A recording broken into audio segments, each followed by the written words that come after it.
안녕하세요. 박용덕입니다. 2024년 제35회 공인중개사 시험 대비 기출 보객이 25회 29번입니다. 확인설명서 작성 방법에 관해서 옳은 것이네요. 1번 권리관계의 등기부 기재사항은 개업공개사 기본 확인사항으로 실제 권리관계 또는 공시되지 아니한 물건의 권리사항은 개업공개사 세부 확인사항으로 구분하여 기재한다. 네, 이게 옳은 내용이네요. 1번이 정답이 되겠습니다. 권리관계는 등기부 기재사항하고 실제 권리관계 두 개가 있죠. 실제 권리관계는 세부 확인사항. 자, 세부 확인사항하고 기본 확인사항 어떻게 다르냐면 기본 확인사항은 개업공개사 혼자서 알 수 있는 게 기본 확인사항이고요. 세부 확인사항은 개업공개사 혼자서 알 수 없고 의뢰인한테 물어봐야, 즉 의뢰인이 고지하는 사항을 기재하는 게 세부 확인사항입니다. 세부 확인사항이 뭐가 있습니까? 그래서 실제 권리관계, 내외부 시설물의 상태, 벽면 및 도배 상태, 바닥면의 상태, 일조량, 소음, 진동, 환경조건, 이게 세부 확인사항입니다. 나머지 거의 대부분이 기본 확인사항이죠. 자, 그래서 확인설명서 서식에는 보면 기본 확인사항이 있고 세부 확인사항이 있는데, 기본 확인사항은 개업공개사 혼자서 알아낼 수 있는 게 기본 확인사항입니다. 면적, 소재지 뭐 이런 것들 다 개업공개사가 토의대장, 건축물대장, 임야대장 보면 다 알 수 있죠. 그래서 기본 확인사항이 되겠습니다. 자, 그 다음에 2번 건폐율 용적률 상한은 토지 이용계획 확인서를 보고 적는 게 아니라 시군조례를 보셔야 됩니다. 시군조례입니다. 건폐율 용적률은. 그 다음에 3번 거래 예정금액은 중개 완성된 때가 아니라 중개 완성 전입니다. 중개 완성 전의 거래 금액을 기재합니다. 거래 예정 금액을 기재하죠. 개업공개사 세부 확인상으로서 중개 완성되기 전의 거래 예정 금액입니다. 따지고 보면 거래 예정 금액이라는 것은 개업공개사가 계략적으로 평가한 금액입니다. 일종의 시세가 되겠습니다. 중개 완성되기 전에 거래 예정 금액이라고, 거래 금액은 알 수 없잖아요. 확인 설명할 때에는. 자, 그 다음에 4번 취득 시 부담할 조세의 종류 및 세율은 중개사물 유형별 모든 서식의 공통적 기재사항이고요. 임대차의 경우 기재해야 된다. 임대차는 제외됩니다. 임대차는 제외됩니다. 왜냐하면 취득세를 임차인이 내는 건 아니잖아요. 세금을 임차인이 내지 않죠. 취득세. 그래서 세입자의 경우, 임대차의 경우에는 제외됩니다. 취득 시 부담할 조세의 종류 및 세율은.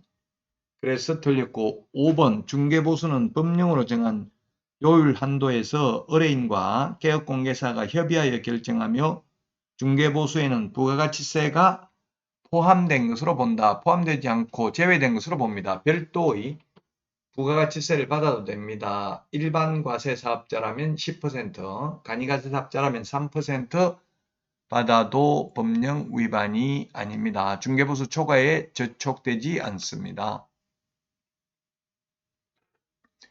자, 다음은 30번 문제 보도록 하겠습니다.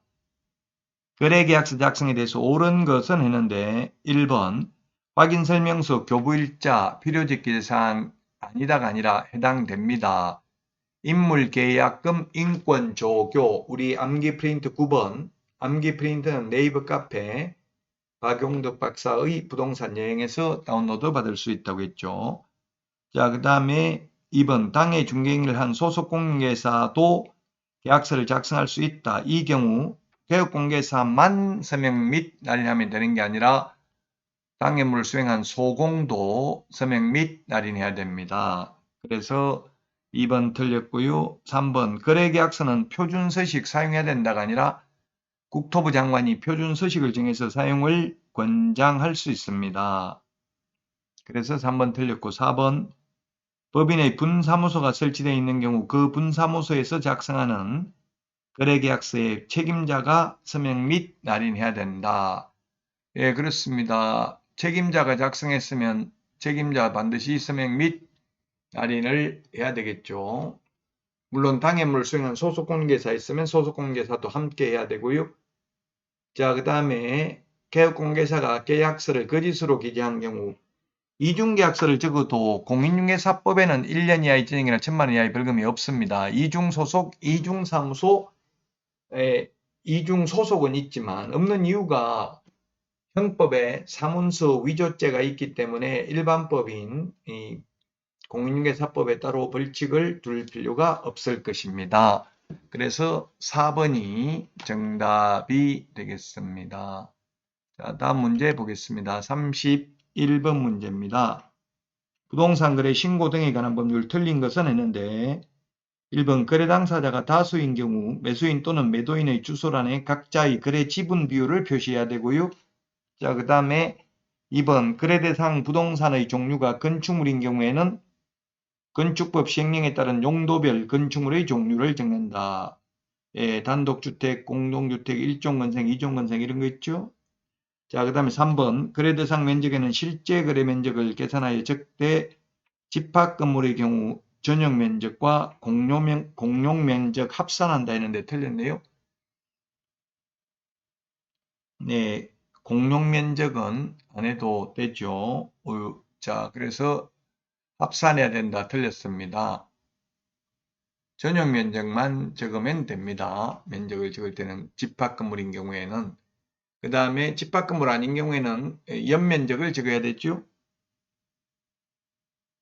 자, 틀린 것 따라서 3번이 정답이 되겠습니다. 3번이 정답입니다. 틀린 거니까 3번이 정답이고요. 자, 그 다음에 4번 거래 대상 거래 금액란에는 둘 이상의 부동산을 함께 거래하는 경우 각각의 부동산별 거래 금액을 적는다. 그렇습니다. 5번 개업공개사의 인적사항 및 중개사무소 등록상에 관한 사항을 기재해야 된다. 중개거래인 경우는 기재해야 되고요. 거래 당사자 직거래인 경우에는 할 필요 없죠. 자, 그래서 왜냐면 직거래면 개업공개사가 없기 때문에 그렇죠. 다음은 32번 문제 보도록 하겠습니다. 자, 중개보수 계산하는 거 시험에 한 문제 나오는데요. 주택하고 주택 외의 경우 요율이 다릅니다. 근데 주택의 면적이 3분의 1이네요. 주택의 면적이 2분의 1 이상이면 전부 주택이고 2분의 1 미만이면 전부 주택이 아니죠. 따라서 이거는 주택의 면적이 3분의 1이기 때문에 주택 외 상가라고 생각하시면 되겠습니다. 그러면 상가라면 0.9%잖아요. 주택의 경우 매매는 최대 0.7, 임대차는 최대 0.6% 범위 내에서 받을 수 있습니다. 자, 그래서 이거는 상가니까 0.9%까지 받을 수 있습니다. 0.9%. 자, 그 계약 당사자는 매도인이 갑이고요. 다시 을이 매수인인데요. 집 팔고 나서 그 자리에 세입자로 눌러 사네요. 그러면 동일한 중개사물에 대하여 동일 당사자 간의 매매를 포함한 둘 이상의 거래가 동일한 기회에 이루어지는 경우 매매에 대한 거래 금액만을 적용한다. 이걸 적용하면 되겠죠. 자, 0.9% 받을 수 있습니다. 매매 대금이 1억이니까 0.9%면 90만 원이 되겠네요. 임대차에 대해서는 볼 필요 없죠. 왜냐하면 집 팔고 그 자리에 세입자로 눌러 사는 거니까. 자, 갑으로부터 한 사람한테 받는 거니까 90만 원이고요. 총액은 하면 180만 원이 될 겁니다.